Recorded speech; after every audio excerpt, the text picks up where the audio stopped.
Well, hello everyone. This is Al Fadi. I'd like to welcome you back to this video series on the Quran, specifically the topic of Ahruf and Qira'at.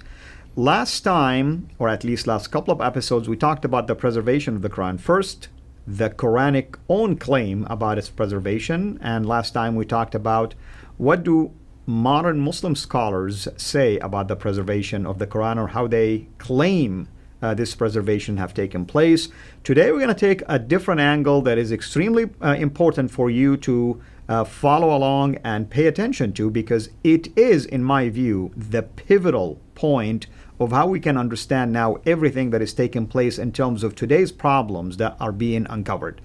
This time we're going to take a look at the preservation from the angle of medieval age. How do the medieval age Islamic scholars deal with the issue of the preservation? With me here, of course, in studio, Dr. J. Smith. Dr. J, what is it that we need to learn from this particular era, which is the medieval era? Yeah, what we're going to find is there's a disconnect between what modern Muslim scholars are saying and what the early medieval Muslim scholars said. But that something changed, that there was a change. There's an evolution in the claims they made. So let's go back and let's put the slide up and let's look at three of the medieval scholars from the 10th moving up into the 11th century. Let's start with Al-Tabari. And Al-Tabari, who died in 923, we know he is the one that's responsible for writing down the first of the tafsir and also the tahqiq, the commentaries, and also the histories. And he collected 30 variant readings. So it was very clear that he knew that these were variant readings. He knew that he didn't make any bones about it. It's fascinating. He never claimed that any of these variant readings were divine, that they had any divine origins. He was very clear they were written by men. Nothing like what we're hearing Yasar Qadi and Shabir Ali and all the others saying. Which you and I would have said the same thing. That's right. And that's why people are so critical of Al-Tabari. They are very critical of him because he would not make these divine claims. For him, this was quite normal. These were variants written by men. Men make mistakes. Men have varied ways of looking at it. He even understood the fact that when you have different dots and different vowels, that you would put the dots in different places. And you know what, Dr. J? If modern Muslims will tell us that exact explanation, I don't think there'll be an issue. Exactly, because that is called textual criticism. Right. That is what a textual analysis should be. Let's look at another scholar, and he comes about a few years later, Ibn Mujahid. Well, hold on a minute. We know that name, don't we? He's a pretty famous guy, isn't he? He is famous for the 7 ahruf, or the Qira'at. The 7 plus the other 14 that come after it, the other ones there, which are the transmitters, the rawis, that come after it. And he chose the 7 readings and the 14 rawis, which makes 21. Of the 30, he chooses 21 of them around the 10th century, 936. He never considered them to be divine, never ever assumed that they were divine, nor that they were from Muhammad. He never claimed they were from Muhammad. Okay? So he considered them similar to the madahib, the laws, that they were similar to laws. And you know, the Sharia laws, you know. The Sharia laws, you have the different 4 schools, and they are contradictory, and we even know the dates that they were there. No one would consider those laws to be divine. And we even know the dates, and they gave the dates of when you have the Shafi school and the... Right, the schools of jurisprudence, basically. They are, and these are known as fiqh. So he considered them to be all on the same level as them. Back in the 10th century, written later by men. Now let's then go to a third one, and this is Abu al-Qasim al-Khudali. I should really actually have you read this, since you pronounce it much better than I do. Yeah, so Abu al-Qasim al-Khudali, yes. It just flows out of your mouth. Yeah. Died in 1073, so he's coming a little over a century later. So he is in the 11th century. He collected 50 readings, 50 different readings that were variant. Yet he never considered them to be divine either. Just like Al-Tabari and Ibn Mujahid, they were really nothing more than a collection of all these different ways to say the same thing or to say different things, and putting them out there so that people can make their own opinions, so you could have your own stable that you would go to, or your own school that you would go to. That's why even when Hatun went to that, she went into the store, that bookstore, he said, well, which one do you like? Which one do you want? Surprising her, saying, mean there's more than one? Yes, if you're in North Africa, you'd probably want the Warsh one, because you would probably memorize it from the Warsh reading. And you know what's so fascinating about the work that these men have done, like, for instance, Al-Hudayli? For instance, I mean, if somebody has 50 different readings, You can learn a lot from this reading. For instance, you can learn that did memory preserve the Quran by that time? We see that there are errors in memory. We can go back and fix some of it. There's nothing wrong with doing critical critical analysis like this. But unfortunately, back then in his days, it appears to be normal, acceptable. Today, it is not. And this is fascinating what you're bringing up, because what you're telling me, and this is something that I got excited by when I heard this is what a textual criticist should do. Any textual criticism should be asking these kind of questions. Why is it you have either 50 readings or 77 readings plus another 21 or 20 readings? All of them had different readings, and you're going to see that for them, they consider this standard. This is great because it's normal, because you want to see the differences between the readings as to whether or not he got it correct or this is a better way to understand that text. That's called good textual criticism. Right. They were using textual criticism in the 10th century. So what went wrong? Right. Let's look at the next slide. What went wrong was the next century. It was the next century, in the 11th century. It began with, the belief was that this all began with Uthman in 652, and he started destroying the variant dialects.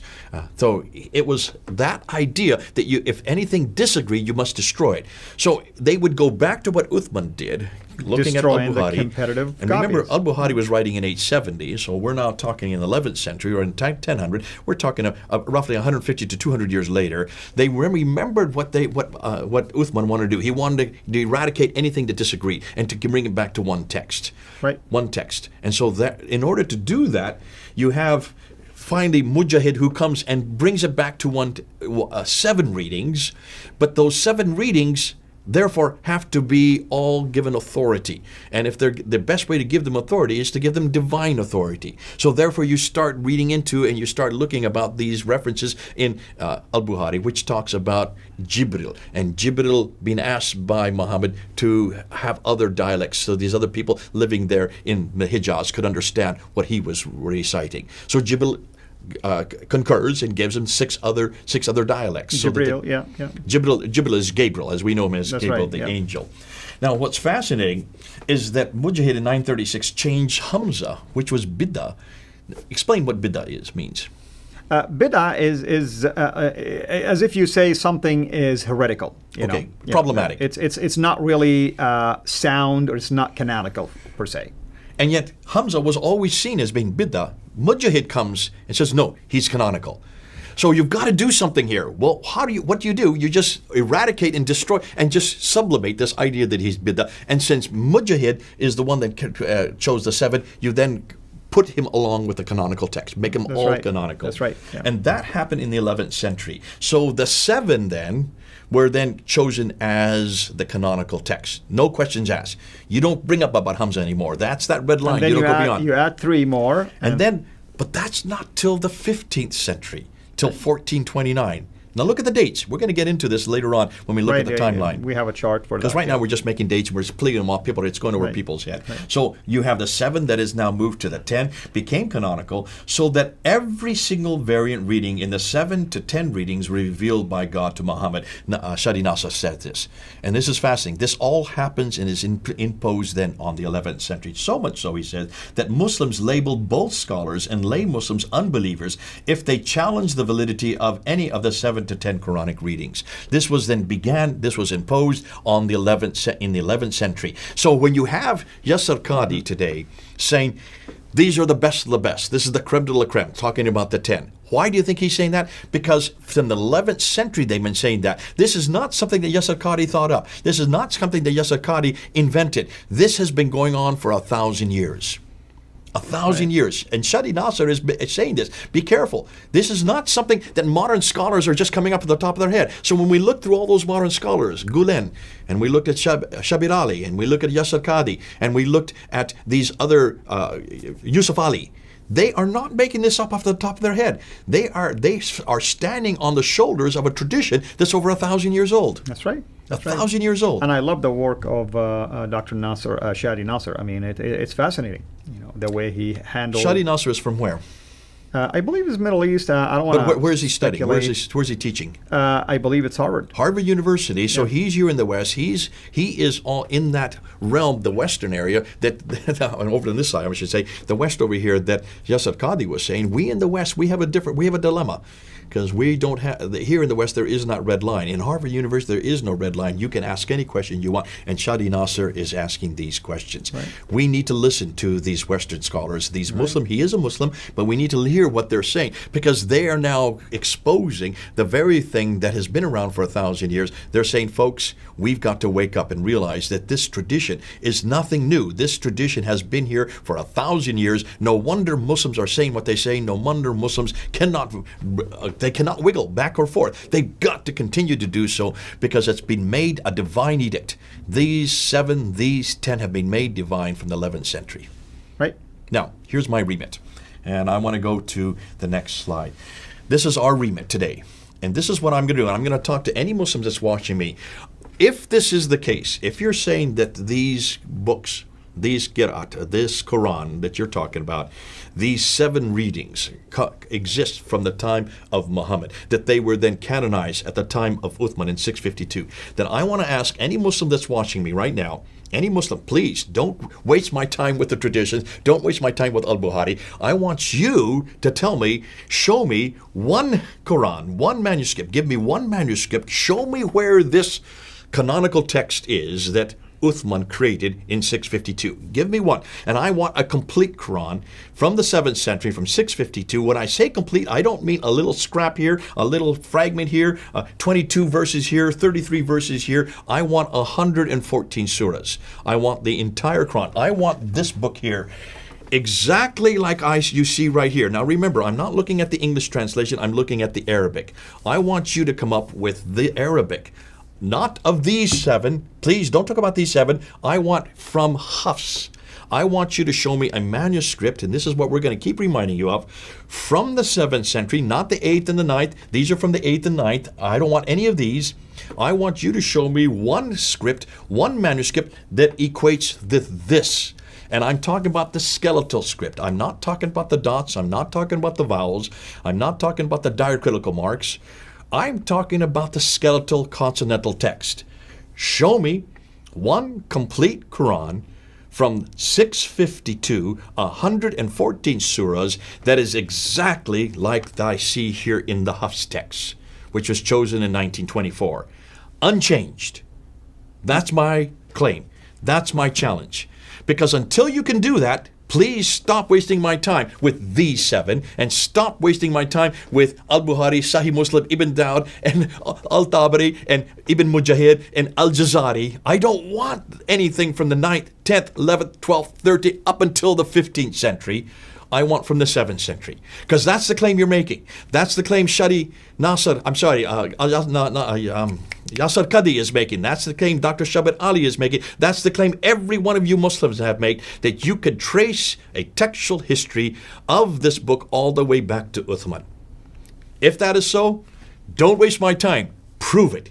Give me a manuscript. Show me where it is, and we'll go from there. Amen to that. And these are very important points that Dr. J is bringing up here. And we want you to wrestle with this in a good way, obviously. And hopefully the preceding episodes here will help you continue to follow along the arguments that we are unpacking for you. Thank you, Dr. J. Thank you to our viewers. Until we meet again, have a blessed day. Thank you for watching this video. Be sure to like and subscribe to our channel, Qira'at International. Also, click on the bell so that you can receive notifications whenever we publish a new video or we go live.